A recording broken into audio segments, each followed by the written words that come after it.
Assalamualaikum warahmatullahi wabarakatuh. Bismillah, alhamdulillah, wassalatu wassalamu ala rasulillah Nabiyyina Muhammadin abdillah wa ala alihi wa sahbihi wa mawala. La hawla wa la quwata illa billah, amma ba'du. Yang sangat saya banggakan teman-teman mahasiswa STA Ibnu Sina, yang dalam hal ini sama-sama kita belajar akhlak tasawuf. Pada kesempatan kali ini, pembelajaran via online ini, yang mana pada kesempatan ini kita diuji oleh Allah dengan pandemi atau COVID. Semoga hal ini segera berlalu, diangkat oleh Allah, dan kita bisa menjalankan aktivitas seperti biasanya. Amin. Bismillahirrahmanirrahim. Akhlak tasawuf. Dulu pernah kita singgung definisi apa itu akhlak, apa itu tasawuf. Hubungan tasawuf dengan ilmu-ilmu yang lain sangat relevan, dan untuk kesempatan malam hari ini yang akan kita bahas secara singkat tentang maqamat dan ahwal, dan kita lebih fokus kepada maqamat. Ahwal insya Allah kita akan lanjutkan di lain pertemuan. Apa itu maqamat? Maqamat adalah jamak, asal katanya adalah makom atau tingkatan. Jadi seseorang yang menginginkan ia dekat dengan Tuhannya, maka salah satu caranya adalah menggunakan riyadhah, mujahadah, kasratul ibadat. Itu adalah tingkatan-tingkatan supaya nantinya ia bisa merasa lebih dekat kepada Allah Subhanahu wa ta'ala. Teman-teman yang sangat saya sayangi, nah, untuk tahapan ini banyak sekali ulama menguraikan tentang tahapan-tahapan. Seperti Al-Ghazali dalam karyanya Minhajul Abidin membagi ada 7 tahapan. Ulama yang lain mengatakan ada 8 bahkan sampai 9. Nah, tahapan yang pertama yaitu terdiri dari taubat, dan ini nanti akan kita uraikan taubat dan peranan yang ada di sekitarnya. Kemudian setelah taubat ada sabar, zuhud, tawakal, mahabbah, ridho, dan ma'rifat. Itu adalah konsep yang digagas Al-Ghazali dalam karyanya Minhajul Abidin. Sekarang taubat. Taubat itu apa? Taubat asal katanya adalah tabah yatubu taubatan, yang artinya kembali. Kembali karena ia telah melakukan dosa, maka merasa ia dengan sendirinya akan jauh kepada Allah. Nah, orang yang kemudian bertaubat kepada Allah, yang tadinya jauh, kemudian ia kembali dekat dengan Allah Subhanahu wa ta'ala.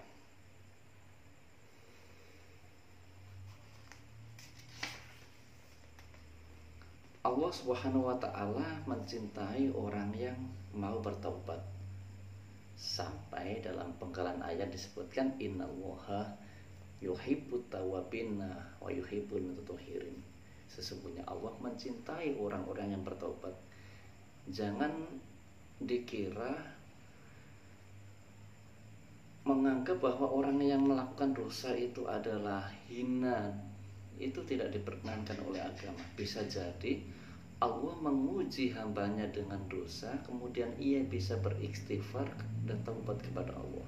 Disebutkan dalam sebuah kitab bahwa orang yang menyesal akibat perbuatan kesalahan yang telah ia lakukan jauh lebih mulia daripada ibadah seorang hamba yang dilakukan dengan rasa aku atau sombong. Saya ulang lagi, penyesalan seorang hamba yang telah melakukan dosa kepada Allah itu lebih baik daripada ibadah yang disertai dengan sifat sombong. Teman-teman yang sangat saya banggakan, Al-Ghazali mengatakan bahwa taubat itu hendaknya mempunyai beberapa syarat. Syarat yang pertama, orang melakukan taubat itu harus niat betul-betul meninggalkan perbuatan tersebut. Yang kedua, bertaubat dari perbuatan dosa yang sudah pernah ia lakukan. Dan yang ketiga, dosa yang dahulu pernah dilakukan harus dihindari pengulangannya dengan cara mengabaikan kesempatan untuk berbuat dosa yang sama levelnya meskipun berbeda modelnya. Itu adalah syarat-syarat bertaubat kepada Allah Subhanahu wa taala. Kemudian ada 3 persiapan bertaubat kepada Allah. Yang pertama di sini disebutkan yaitu mengingat kembali betapa menjijikkan dosa yang pernah ia lakukan. Yang kedua yaitu mengingat kembali betapa dahsyat siksa Allah terhadap orang yang melakukan kedurhakaan. Dan yang ketiga selalu mengingat kelemahan diri dan minimnya rasa malu dalam melakukan perbuatan dosa tersebut. Itu adalah tahapan-tahapan orang yang bertaubat kepada Allah. Kemudian macam-macam orang yang melakukan dosa. Di dunia ini tidak mungkin orang itu akan berjalan mulus suci dari lahir, dewasa, kemudian besar, tua tanpa melakukan sebuah kesalahan atau dosa. Ada 3 tahapan dosa dalam kehidupan ini. Yang pertama, manusia itu dosa karena meninggalkan kewajiban-kewajiban yang telah diberikan oleh Allah, baik itu sholat, birrul walidain, puasa dan sejenisnya. Kemudian dosa yang kedua adalah ia melanggar daripada perintah-perintah Allah, mencuri, ghibah, adu domba, hasad dan sejenisnya. Itu adalah dosa dikarenakan melanggar daripada apa yang telah dilarang oleh Allah. Dan yang ketiga, dosa yang berhubungan dengan manusia. Ini adalah dosa yang paling sulit. Kalau dosa seseorang kepada Allah, tahapan-tahapan tadi ia dengan sendirinya beristighfar, bertaubat kepada Allah dengan sungguh-sungguh, insya Allah ia akan diampuni oleh Allah, karena sesungguhnya Allah adalah Maha penerima taubat.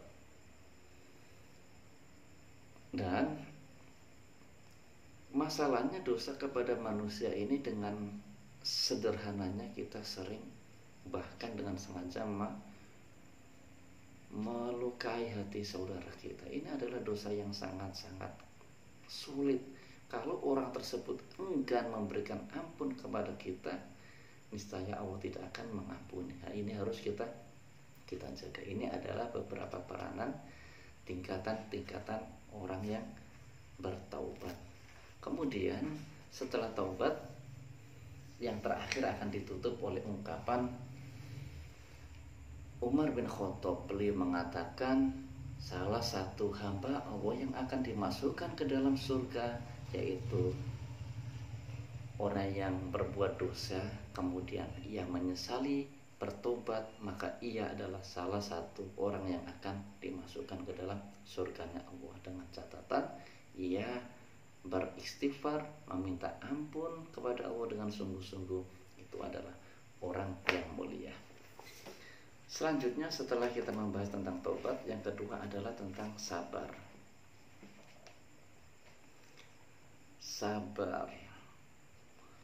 Sabar dibagi menjadi 3. Yang pertama adalah hendaknya kita sabar dengan melaksanakan, mengistiqomahkan perintah Allah Subhanahu wa taala. Salat 5 waktu, membaca Al-Qur'an, berbaik kepada orang lain. Ini adalah berat, tapi dengan kesabaran insya Allah orang tersebut akan dimuliakan oleh Allah. Yang kedua, setelah sabar menjalankan perintah Allah, yang kedua adalah sabar menjauhi larangan-larangan Allah, melakukan hal-hal yang kelihatannya nikmat, kelihatannya enak. Orang siapa yang tidak ingin hura-hura dan lain sebagainya, namun ia tetap sabar karena itu adalah hal yang dilarang oleh Allah. Ini adalah tingkatan sabar yang kedua. Dan yang ketiga, sabar ketika seseorang menerima daripada musibah dari Allah, hendaknya ia tetap bersabar karena sesungguhnya apa yang telah terjadi sudah ditulis oleh Allah. Sekian pertemuan yang sangat sederhana ini yang kita pelajari, yaitu dua hal, yaitu makomat, tingkatan-tingkatan orang yang mendekatkan diri kepada Allah. Yang pertama adalah taubat, yang kedua adalah sabar, zuhud, dan seterusnya. Insya Allah kita akan lanjutkan di pertemuan yang akan datang. Terima kasih dan mohon maaf. Assalamualaikum warahmatullahi wabarakatuh.